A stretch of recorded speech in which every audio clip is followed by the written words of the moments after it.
Hello, welcome to Andy Tales. After watching the video, make sure there's no one else in the room. Don't forget to write your city and the time in the comments.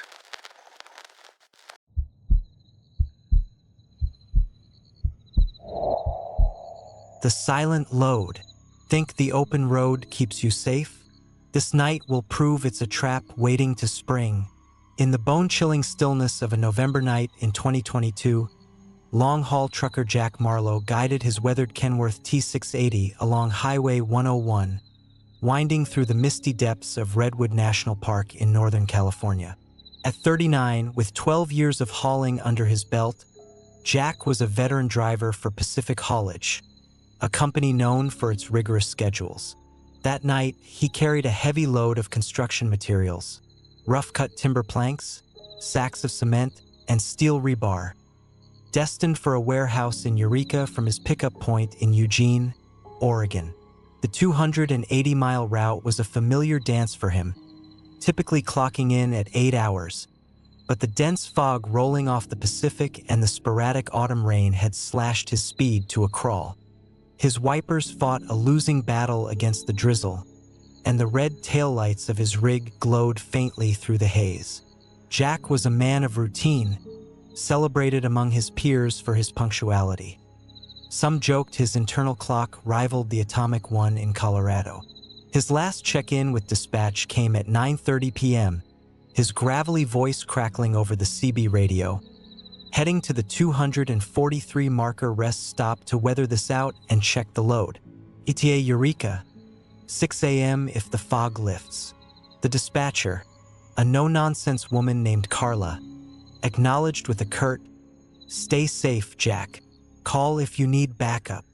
The rest stop at mile marker 243 was a desolate patch of cracked asphalt perched on a cliffside, flanked by towering redwoods whose gnarled branches vanished into the fog.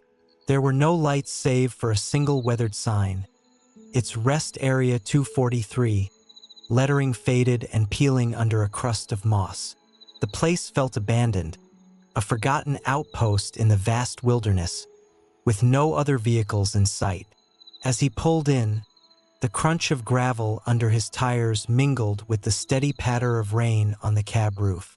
Jack killed the engine, the sudden silence pressing against his eardrums. The fog was so thick he could barely make out the outline of his 18-wheeler's trailer just a few yards ahead. He adjusted his rearview mirrors, noting the faint glow of his hazard lights reflecting off the wet pavement, and decided to step out. The cargo, worth thousands, was a priority. Pacific Haulage demanded nightly inspections, and Jack prided himself on never skipping protocol. Grabbing his battered raincoat from the passenger seat, he slung it over his broad shoulders, the fabric already damp from the humid air. He tucked a heavy-duty flashlight into his pocket and opened the door, the cold biting at his face like a living thing. Stepping onto the slick ground, he took a deep breath, the scent of wet earth and pine filling his lungs. The forest loomed silently around him, its ancient trees standing like sentinels in the mist. He didn't know it yet, but this routine check would unravel into something far beyond his understanding. A night that would etch his name into the whispered legends of the highway. Jack pushed through the fog, his flashlight beam slicing through the haze, though it barely illuminated more than a few feet ahead. The air felt heavy, saturated with moisture, and each breath carried the earthy tang of damp redwoods. His boots crunched against the gravel as he made his way to the trailer, the sound unervingly loud in the oppressive silence. Redwood National Park was known for its wildlife: owls, foxes, even the occasional black bear. But tonight, there was nothing. No rustling leaves, no distant calls, just the steady drip of rain and the faint creak of his trailer as it settled under its own weight. The absence of sound gnawed at Jack's nerves more than he cared to admit. He'd driven through storms, blizzards, and desert heat, but this quiet felt unnatural, like the forest was holding its breath. He reached the trailer's side door, his flashlight catching the Pacific Haulage logo, a faded blue wave, painted across the metal. The cargo was secure, the padlocks untouched. But as he swept the beam along the trailer's length, something caught his eye. A deep scratch marred the otherwise smooth surface, stretching nearly 3 feet long, its edges jagged and raw as if carved by claws. Jack frowned, kneeling to inspect it closer. The metal was cold to the touch and the scratch looked fresh, the silver beneath the paint glinting in the light. He ran his fingers along it, feeling the uneven grooves, and a chill ran down his spine that had nothing to do with the rain. He checked the trailer that morning in Eugene, and there'd been no damage. No way this could have happened on the road without him noticing. Shaking his head, Jack stood, chalking it up to a low-hanging branch or a careless forklift operator back at the warehouse. But as he turned to head back to the cab, a faint sound broke the silence, a low, rhythmic thumping like a heartbeat coming from somewhere deep in the fog. He froze, flashlight darting toward the trees, but the mist swallowed everything beyond the edge of the rest stop. The thumping stopped as abruptly as it began, leaving Jack straining to hear anything over the patter of rain. Just the wind, he muttered to himself, though the words felt hollow. He wasn't one for ghost stories, but something about this place made his skin crawl. Back in the cab, he locked the door and cranked the heater, the warm air hissing through the vents. His damp raincoat dripped onto the floor mat as he peeled it off, tossing it onto the passenger seat. The cab was his sanctuary, a cluttered mess of coffee cups, a dog-eared road atlas, and a photo of his daughter, Lily, taped to the dashboard. She was 8, all freckles and gap-toothed smiles, and Jack had promised to take her camping next month. The thought grounded him, pulling his mind away from the unease creeping in. He reached for his CB radio to report the scratch to dispatch. "Carla, this is Marlowe, you copy? Found some damage on the trailer, scratch on the side, looks fresh. Over." Static crackled through the speaker, louder than usual, but Carla's voice came through, clipped and distorted. "Copy that, Jack. You, marker 243? Fogs, stay put. Over." The signal cut out mid-sentence, leaving only a faint hum. Jack adjusted the dial, trying to reconnect, but the static surged and then a new sound emerged, a low, guttural whisper that sent ice through his veins. "Load, yours, ours." The words were barely audible, stretched and warped as if spoken underwater. Jack yanked his hand from the radio, his heart pounding in his chest. He switched it off, the whisper lingering in his ears like an echo he couldn't shake. He told himself it was interference, maybe a crossed signal from another driver, but the explanation didn't sit right. The voice had sounded too deliberate, too close. He glanced at Lily's photo, trying to steady his breathing, but the cab felt smaller now, the shadows deeper. Around midnight, a new sound jolted him upright, 3 sharp knocks on the roof, deliberate and heavy, like someone testing the metal. Jack's breath caught in his throat. He grabbed his flashlight and peered out the driver's side window, but the fog pressed against the glass, a wall of gray that hid everything beyond. He rolled the window down an inch, the cold air seeping in, and called out, "Who's there?" "This ain't funny." His voice sounded thin, swallowed by the mist. No answer came, but the rest stop's lone light, a flickering sodium lamp near the sign, sputtered and died, plunging the area into near-total darkness. Jack's hazard lights cast a faint orange glow, but even they seemed dimmer, as if something was draining their power. He fumbled for his phone, the screen glowing to life, but the signal bars were flat, no service. "Damn it," he muttered, his voice trembling more than he'd like. He turned on the cab's interior light, the weak bulb doing little to dispel the gloom, and checked his mirrors. In the rearview, a flicker of movement caught his eye, a tall, impossibly thin shadow shifting between the trees, its edges blurring into the fog. It vanished as quickly as it appeared, leaving Jack staring at nothing but mist. His hands tightened on the steering wheel, the leather creaking under his grip. He wasn't a man who scared easily. 12 years on the road had taught him to handle breakdowns, drunks, and ice storms, but this was different. The air felt charged, heavy with something he couldn't name. He reached for the CB again, hesitating before turning it back on. Static hissed through the speaker, and then, clear as day, the same voice returned, closer now, almost inside the cab. "You brought it, you stay." Jack's blood ran cold. He ripped the CB's power cord from its socket, but the whisper didn't stop. It seemed to come from the walls of the cab itself, seeping through the metal like a living thing. Jack's breath came in shallow gasps as he stared at the spot where the shadow had vanished. The whisper still lingered, a faint vibration in the air, as if the cab itself was alive with some unseen presence. He clutched the flashlight tighter, its beam trembling in his shaking hand, and considered his options. Staying put felt like a death sentence. Whatever was out there knew he was here, but leaving the cab in this fog was madness. The memory of Lily's photo flashed in his mind, her freckled face a lifeline to sanity. He had to get out of this, for her. He grabbed his pocket knife from the glove compartment, a small, worn blade he'd carried for years, and stuffed it into his jacket. The CB was dead, the phone useless, and the truck's engine refused to turn over when he tried the key. The battery, fully charged in Eugene, was inexplicably drained. Panic clawed at his chest, but Jack forced himself to think. The rest stop had a payphone near the sign, ancient, but it might work. If he could reach dispatch or the highway patrol, he'd have a chance. Steeling himself, he flung open the driver's side door and stepped into the fog, the cold wrapping around him like a shroud. The flashlight cut a weak path through the mist as he stumbled toward the sign, his boots slipping on the wet gravel. The payphone loomed ahead, its rusted casing barely visible, but as he reached for it, the line went slack in his hand. No dial tone, just a hollow silence. He slammed the receiver back, cursing under his breath, and turned to scan the area.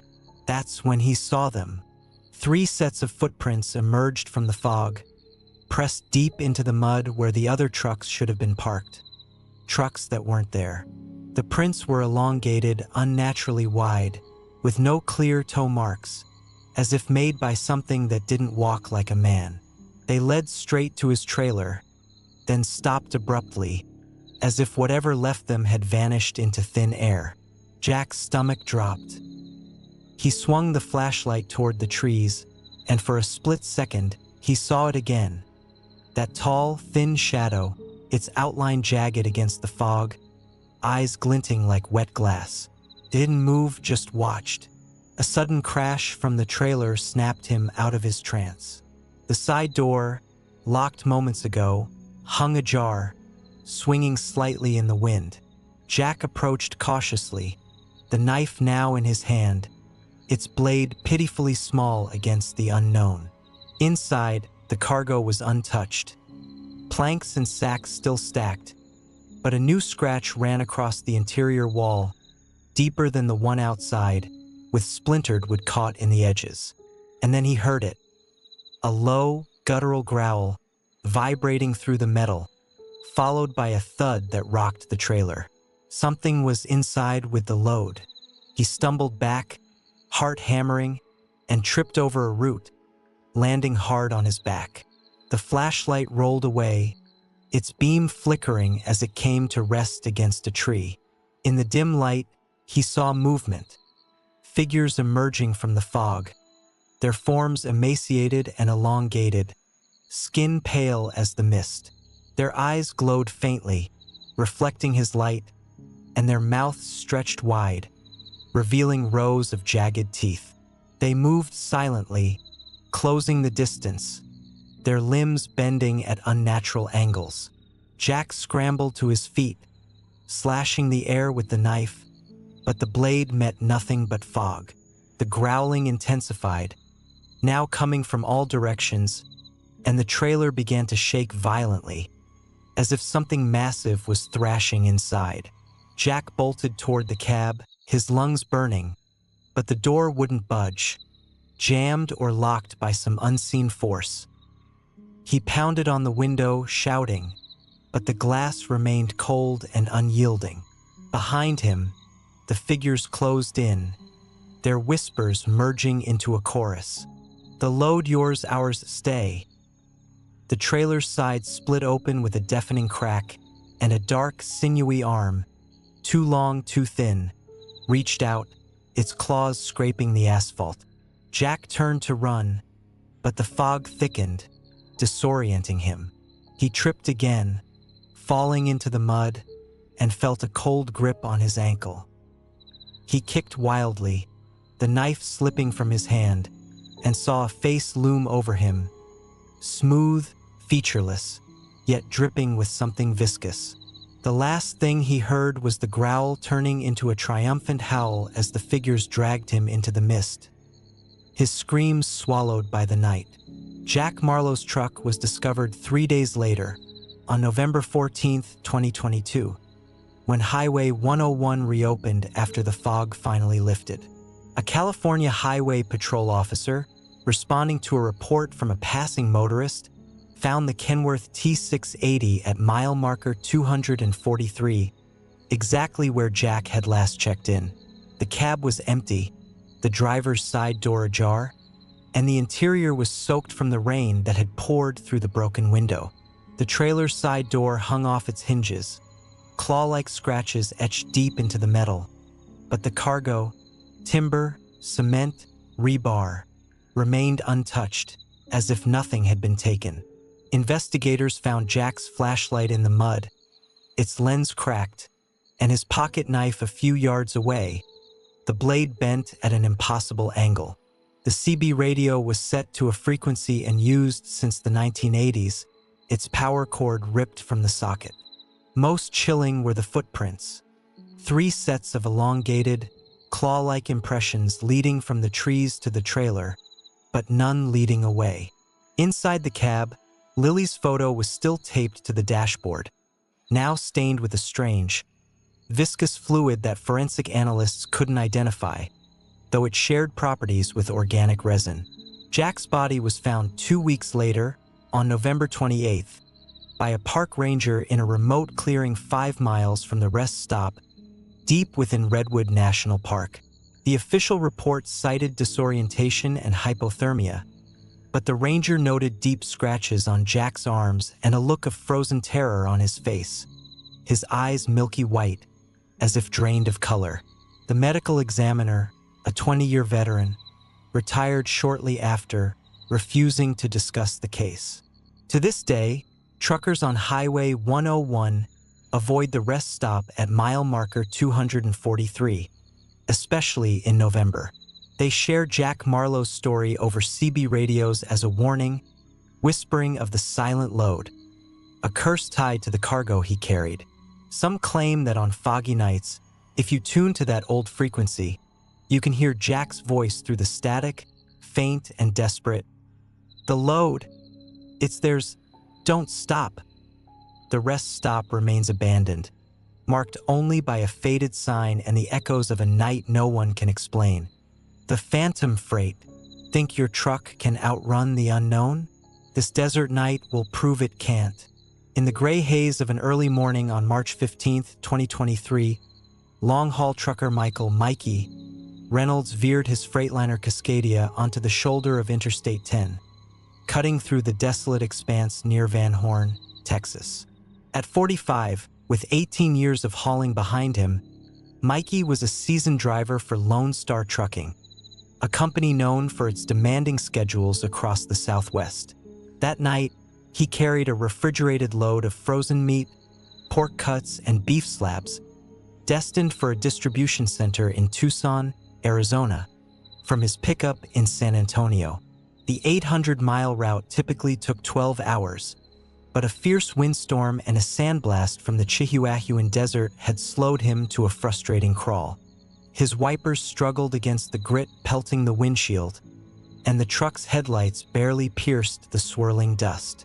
Mikey was a man of unshakable calm. Colleagues often teased that his nerves were forged from steel, and his last check-in with dispatch came at 4:30 a.m., his gravelly voice steady over the CB. Pulling into the 672 marker rest stop to ride out this storm and check the reefer unit. ETA Tucson, 5 p.m. if the wind dies down. The dispatcher, a gruff Texan named Hank, replied, "Keep it tight, Mikey. Call if the cooling fails."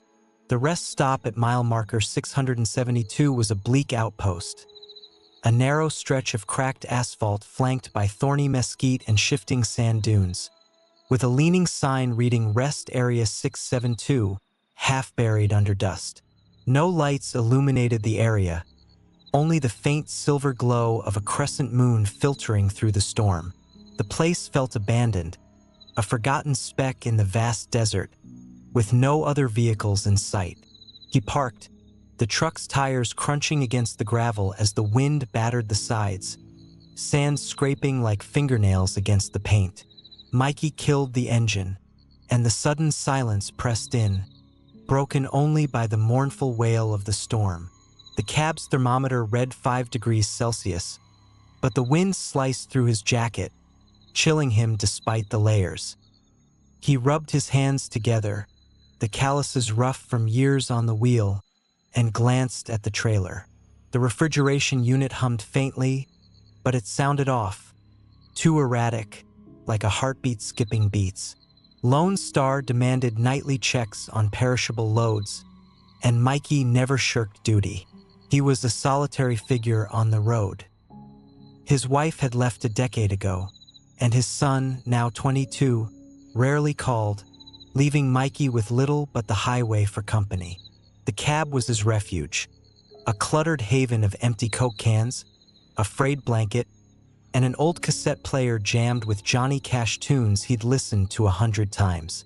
He poured coffee from a thermos, the bitter warmth steadying him, and decided to step out. Grabbing his worn leather jacket and a heavy-duty flashlight, he opened the door, the sand blasting his face as he stepped into the storm. The desert stretched endlessly around him, a sea of dunes and sparse cacti under the swirling sky. He circled the trailer, checking the locks, when he noticed something odd. The sand around the wheels was unnaturally smooth, with no wind-blown ridges or his own footprints, though he'd just walked the path. Frowning, he shone the flashlight and spotted a glint near the rear tire. A jagged metal fragment, no bigger than a lighter, etched with strange, rune-like symbols that shimmered faintly. He picked it up, the piece cold despite the storm, and felt a prickle of unease. It wasn't truck parts. The alloy was too light, too alien. Back in the cab, he tossed the shard onto the passenger seat and reached for the radio, hoping for a distraction. But instead of music, a faint rustle filled the speaker, like slow breathing, followed by a long pause. He switched it off, chalking it up to storm interference, but the air had shifted. A sharp ozone scent, electric and unnatural, filled the cab, though no lightning lit the sky. Mikey didn't know it yet, but this stop would unravel into a nightmare, adding a new ghost story to the lonely stretches of I-10. Mikey slumped back into the driver's seat, the strange metal shard glinting faintly on the passenger seat under the cab's dim light. He picked it up again, turning it over in his rough hands, the cold metal sending a shiver through him despite the jacket. The shard was small, no larger than a lighter, with one jagged edge and a series of etched symbols that seemed to shimmer. A mix of sharp angles and loops, like some ancient script he'd seen once in a documentary about lost civilizations. It didn't belong to his Freightliner. The alloy was too light, almost weightless, and stayed icy even as he held it. Mikey shook his head, trying to dismiss the growing unease. "Probably some tourist's trash," he muttered, tossing the shard into the glove compartment. But the words felt hollow, and the knot in his stomach tightened. He reached for the radio again, craving the comfort of Johnny Cash's gravelly voice to drown out the storm's howl. But when he turned it on, the static came back, harsher this time, a grating buzz that pulsed in rhythm with the wind gusts. He twisted the dial, searching for a signal, when a new sound sliced through the noise. A low, rhythmic tapping, like fingers drumming on metal, emanating from the trailer. Mikey froze, his hand hovering over the knob. The refrigeration unit was running, sure, but its hum was a steady drone, not this deliberate beat. The tapping grew louder, now joined by a faint scraping, like nails dragging across steel, slow and methodical. Grabbing his flashlight, Mikey stepped out into the sandstorm, the wind whipping sand into his eyes as he shielded his face with his sleeve. The trailer loomed ahead, its white exterior streaked with dust, barely visible through the swirling haze. The tapping stopped the moment his boots hit the ground, replaced by the eerie moan of the wind weaving through the desert scrub. He circled the trailer, flashlight beam darting across the surface, and noticed something new. A series of shallow scratches near the rear door, thin and precise, forming a pattern that eerily mirrored the symbols on the shard. His pulse quickened. He'd inspected the trailer back in San Antonio, and it had been pristine. These marks hadn't been there an hour ago. He tried the rear door, expecting resistance, but the handle turned with a groan, the door swinging open despite the padlock still in place. Inside, the frozen meat pallets stood undisturbed, the cooling unit humming softly, but the air felt wrong, thick with the same ozone sent from the cab, now mixed with something metallic, like blood. Mikey swept the flashlight across the interior, and his beam caught a glint on the floor. A small pool of liquid, dark and viscous, oozing from beneath one of the pallets. He knelt, dipping a finger into it. The substance was warm, sticky, and carried a faint coppery smell. It wasn't coolant, and it definitely wasn't meat juice. His stomach churned as he wiped his hand on his jeans, the stain lingering like a warning. A sudden thud echoed from the back of the trailer, heavy enough to shake the floor. Mikey jolted upright, nearly dropping the flashlight, and spun toward the sound. The beam illuminated nothing but shadows, but the air grew colder, his breath fogging in front of him despite the desert's warmth. "Who's there?" he shouted, his voice cracking, swallowed by the storm. No answer came, but the tapping resumed, now faster, coming from the walls, the ceiling, everywhere at once. He backed out of the trailer, slamming the door shut, but the padlock wouldn't catch. The mechanism was jammed, the metal warped as if it had been melted by intense heat. Back in the cab, Mikey locked the door, his hands trembling as he tried the engine. It sputtered, coughed, then died, the dashboard lights flickering erratically before going dark. The battery, replaced just last month, was inexplicably dead. He grabbed his phone, no signal, not even a flicker of bars. The ozone smell intensified, now tinged with something rancid, like decay, seeping into the cab like a living thing. He glanced at the glove compartment, half expecting the shard to be glowing, but it sat there, inert. The tapping morphed into a pounding, rocking the entire truck, as if something was trying to break through from the trailer. Around 5:30 a.m., the CB radio crackled to life on its own. Despite being unplugged, static roared through the speaker, a deafening hiss, and then a voice emerged, low, distorted, speaking in a language Mikey didn't understand, the words sharp and guttural, like a chant. It repeated a phrase over and over, growing louder until it felt like it was inside his skull. He clapped his hands over his ears, shouting, "Shut up!" But the voice only laughed, a dry, rasping sound that sent shivers down his spine. The chant stopped abruptly, replaced by a single English phrase, clear and cold. "You carry, we take." Mikey's blood ran cold. He grabbed a crowbar from under the seat, his only weapon, and peered through the windshield. The sandstorm had thickened, reducing visibility to nothing, but he swore he saw movement. Shadows darting between the dunes, too fast to be human, their shapes elongated and jerky. One paused near the trailer, its silhouette illuminated by a brief flash of moonlight through the clouds. It was tall, hunched, with limbs that bent backward at unnatural angles, and its eyes, two pinpricks of light, locked onto the cab. Mikey's grip on the crowbar tightened as the figure vanished into the storm, but the pounding didn't stop. It was closer now, coming from directly beneath the trailer, as if something was clawing its way up through the metal. Mikey's heart pounded in his chest as he stared through the windshield, the crowbar slick with sweat in his hands. The sandstorm raged outside, a wall of swirling grit that hid the world beyond the cab. But those glowing eyes lingered in his memory. Two burning points of light that had locked onto him with an intelligence that wasn't human.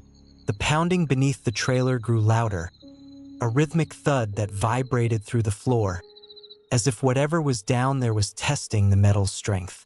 He tried the engine again, twisting the key with desperate force, but the Freightliner only groaned, its dashboard lights flickering once before dying completely. The cab's interior lights sputtered, casting jagged shadows across the walls, and the ozone smell mixed with decay became suffocating, clawing at his throat. He grabbed the CB radio, yanking the cord back into place, and shouted into the mic, "This is Mikey Reynolds on I-10, mile marker 672. I need help. Something's out here. Over." Static roared back, but then the voice returned, chillingly clear. "You carry? We take you stay."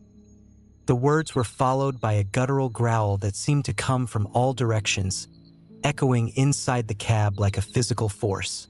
Mikey dropped the mic, the crowbar trembling in his grip, and peered out the passenger window. The sand parted briefly, revealing more figures. 4, maybe 5, circling the truck, their hunched forms moving with a jerky, spider-like grace. Their limbs bent backward, joints cracking audibly over the wind, and their eyes glowed brighter now, reflecting the faint moonlight like mirrors.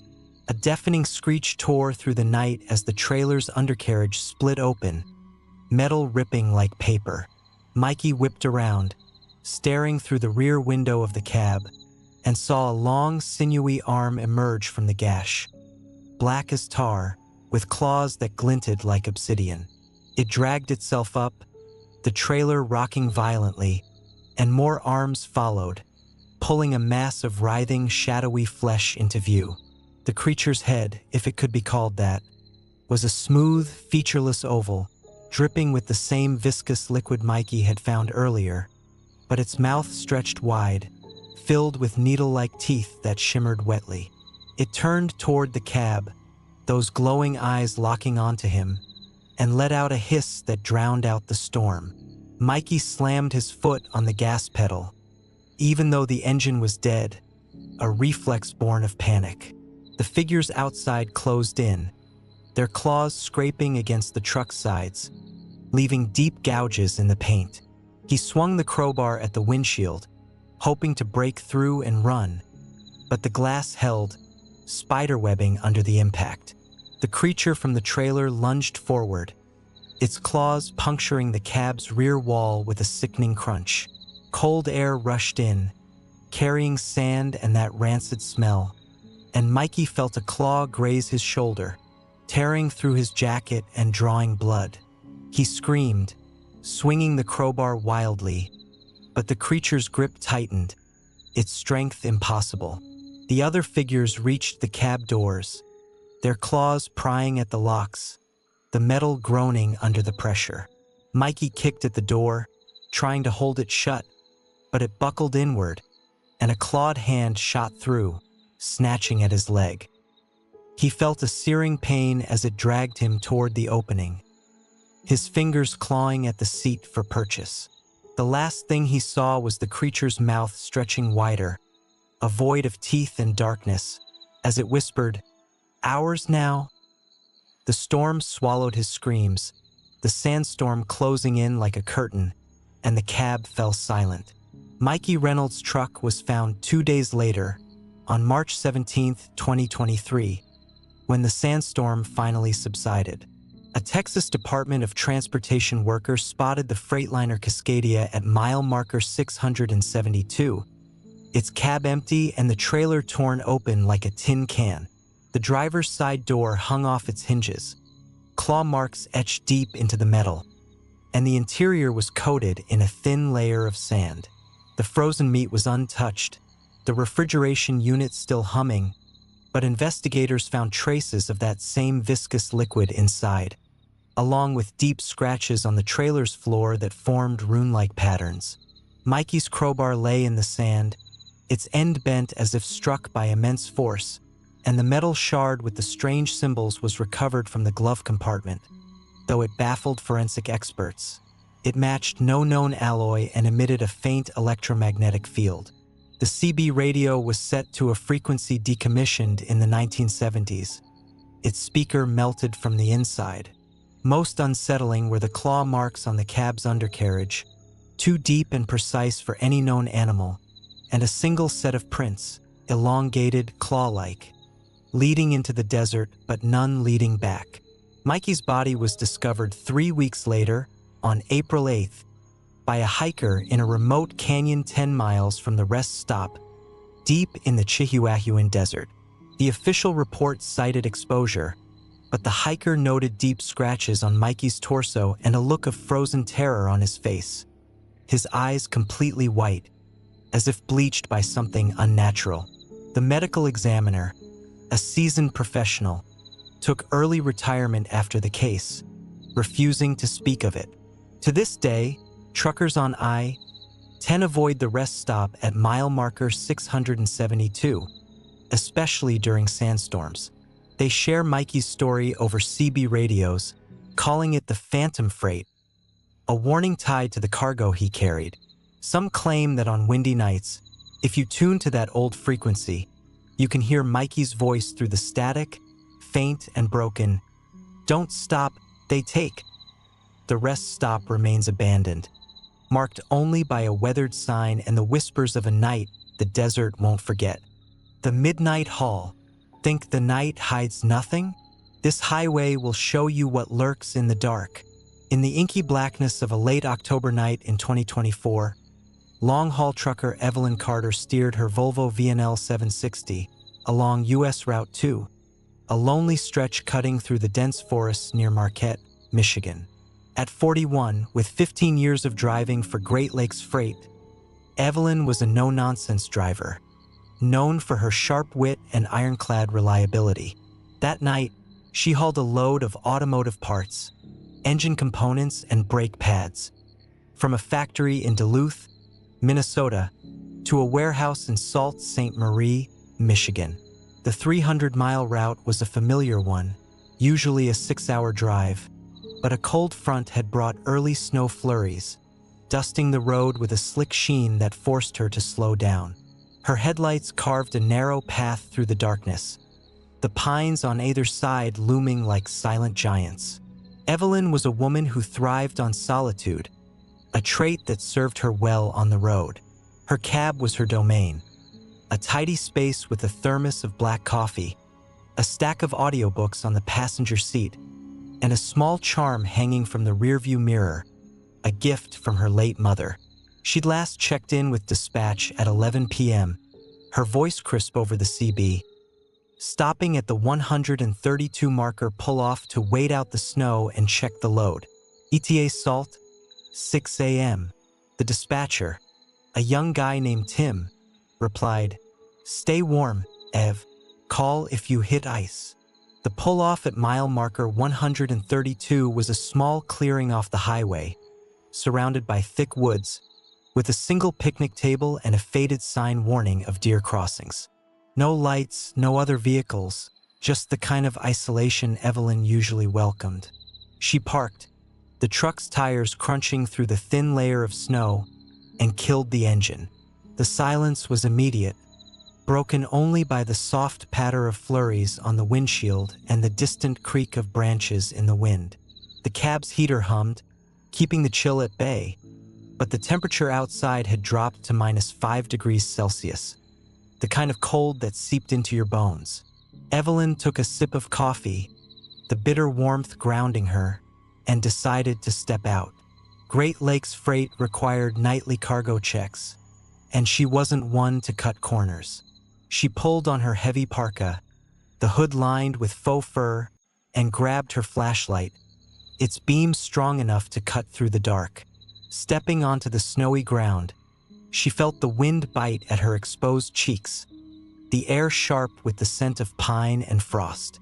The forest pressed in around her, the trees so dense she couldn't see more than a few yards into the woods. She circled the trailer, checking the locks, when she noticed something odd. A faint glow like fireflies, flickering deep in the trees, though it was far too cold for insects. She shook her head, blaming fatigue, but as she turned back to the cab, a low hum filled the air, vibrating through the ground. It wasn't the wind or her truck. It felt alive, ancient, and it sent a shiver down her spine that had nothing to do with the cold. Evelyn didn't know it yet, but this stop would plunge her into a nightmare, adding a new chapter to the haunted lore of US Route 2. Evelyn tightened her grip on the flashlight, the hum growing louder, a deep vibration that seemed to rise from the earth itself. She swept the beam toward the trees, but the glow she'd seen moments ago had vanished, leaving only shadows and the glint of snowflakes caught in the light. The forest was silent now, the wind dying down to a whisper, but the stillness felt wrong, too absolute, like the woods were holding their breath. She'd driven this route dozens of times, often at night, and had heard the usual sounds, the hoot of owls, the snap of twigs under deer hooves. But tonight, there was nothing, just that hum, pulsing like a heartbeat beneath her feet. She turned back to the trailer, determined to finish her check and get back to the warmth of the cab. The locks were secure, the cargo undisturbed, but as she ran the flashlight along the trailer's side, she froze. A series of marks marred the metal, thin, jagged lines that formed a spiral pattern, etched deep enough to expose the silver beneath the paint. They weren't there when she'd left Duluth, and no debris on the road could have caused damage this precise.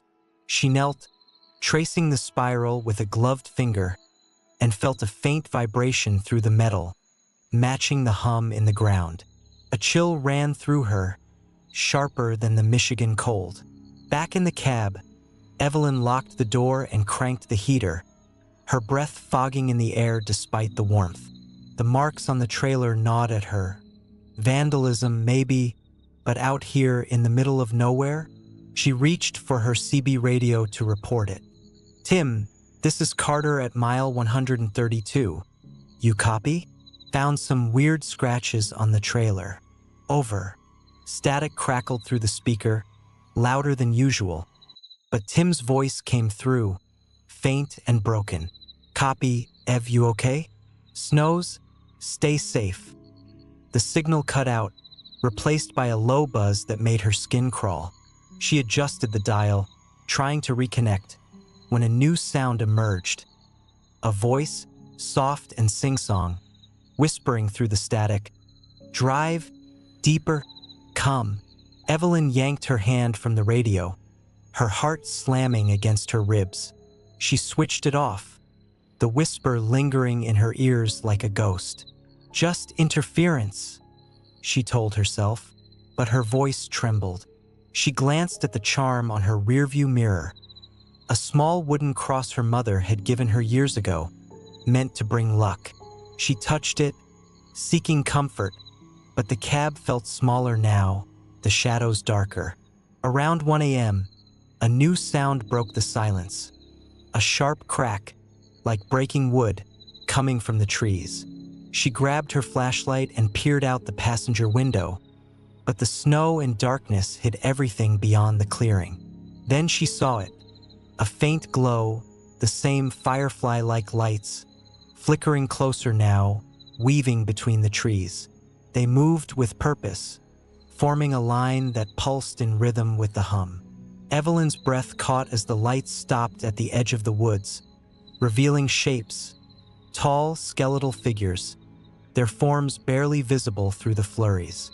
They stood motionless, their heads tilted at odd angles, and though she couldn't see their faces, she felt their gaze, heavy and unyielding. One stepped forward, its body shimmering like heat haze, and raised a long, bony arm, pointing directly at the trailer. A sudden jolt rocked the truck, as if something heavy had landed on the roof. Evelyn yelped, the flashlight slipping from her hand and rolling under the seat. She scrambled for it, her fingers brushing against the cold metal floor, when another jolt came, this time from the trailer, a loud bang that shook the entire rig. The hum intensified, now a resonant drone that vibrated through her bones, and the cab's interior light flickered, casting eerie shadows across the dashboard. She tried the engine, but it wouldn't start. The battery, fully charged in Duluth, was dead. Her phone showed no signal, the screen glitching with static lines. The CB radio sprang to life on its own, the whisper returning, louder now. Yours, ours, deeper? Evelyn slammed the power button, but the voice continued, growing into a chorus of overlapping whispers, each one colder than the last. She grabbed a tire iron from under the seat, her only weapon, and peered through the windshield. The figures were closer now, their forms more distinct, gaunt, with limbs too long for their bodies, their skin a mottled gray that blended with the snow. Their eyes glowed like the lights she'd seen, a pale blue that burned through the darkness, and they moved silently, gliding toward the trailer with an unnatural grace. Evelyn's hands shook as she gripped the tire iron, her breath coming in ragged gasps. The trailer rocked again, harder this time, and a deep crack split the air, like metal being torn apart. She glanced in the rearview mirror and saw the trailer's side door buckle outward, as if something inside was forcing its way out. The hum became a roar, shaking the ground, and the figures turned their glowing eyes toward the cab, their whispers merging into a single, chilling command. Come now! Evelyn's grip on the tire iron tightened until her knuckles turned white, her eyes darting between the figures outside and the buckling trailer door in the rearview mirror. The whispers filled the cab, a relentless chant. Come now! That seemed to seep into her mind, tugging at her thoughts like a hook.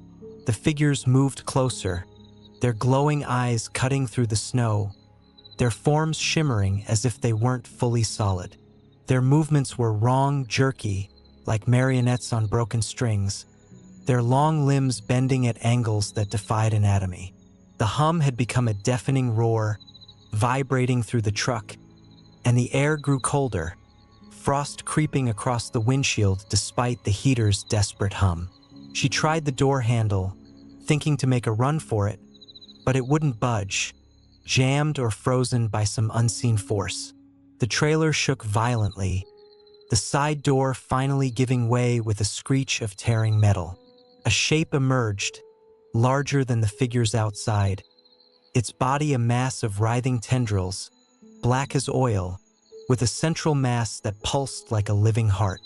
Its eyes, dozens of them, scattered across its form, glowed the same pale blue, and its tendrils lashed out, wrapping around the trailer's frame, pulling itself free. Evelyn's scream caught in her throat as the thing turned toward the cab, its gaze a physical weight that pinned her in place. The figures outside reached the cab, their bony hands scraping against the windows, leaving trails of frost that crackled as they spread. One pressed its face, if it could be called that, against the driver's side window, its features a smooth expanse of gray flesh, eyeless except for those glowing orbs. Its mouth opened, a gaping maw filled with needle-like teeth, and the whisper came again, directly into her mind. Yours, ours? Evelyn swung the tire iron at the window, but the glass held, the impact sending a shock up her arm. The figure didn't flinch, its gaze unyielding, and the others joined it, their claws prying at the doors, the metal groaning under the strain.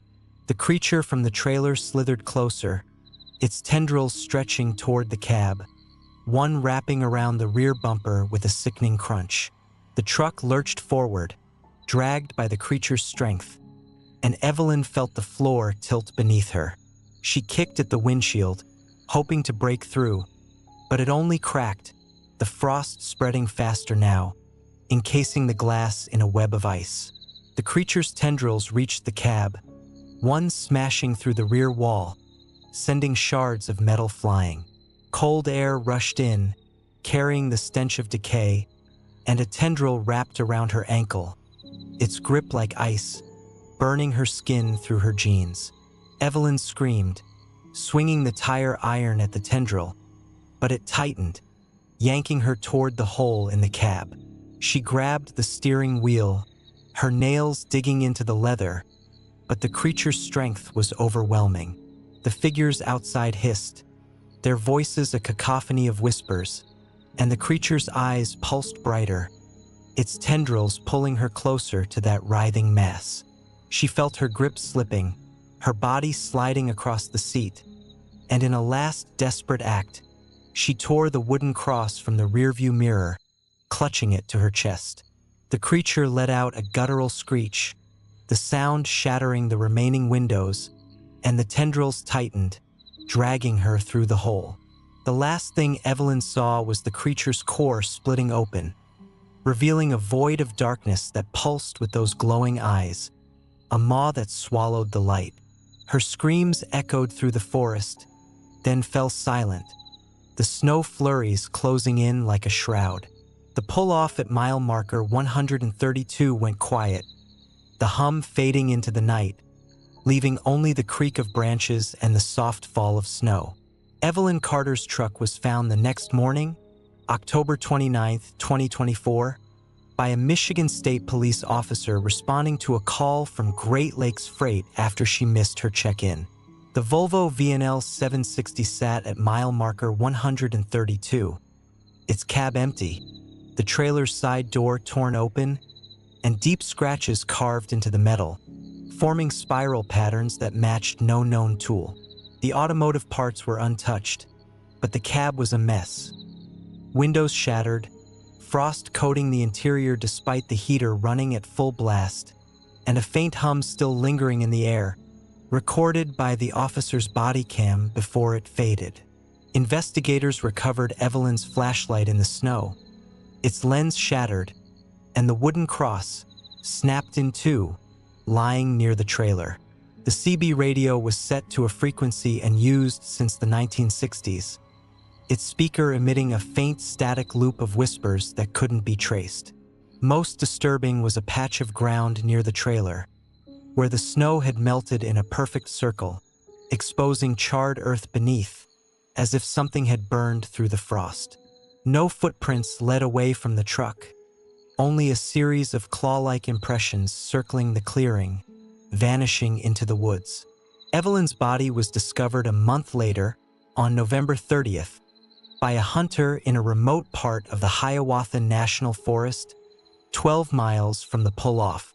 The official report cited hypothermia, but the hunter noted deep burns on her hands and a look of abject horror on her face, her eyes milky white, as if drained of life. The medical examiner, shaken by the case, took a leave of absence, refusing to discuss the autopsy.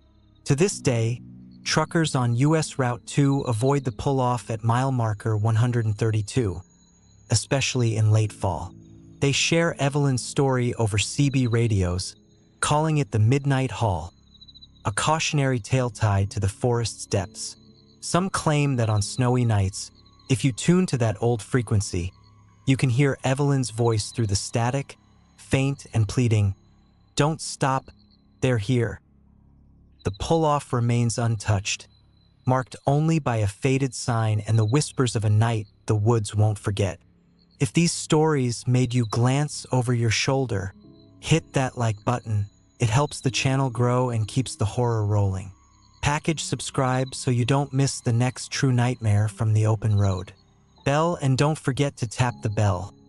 Some things are better heard first,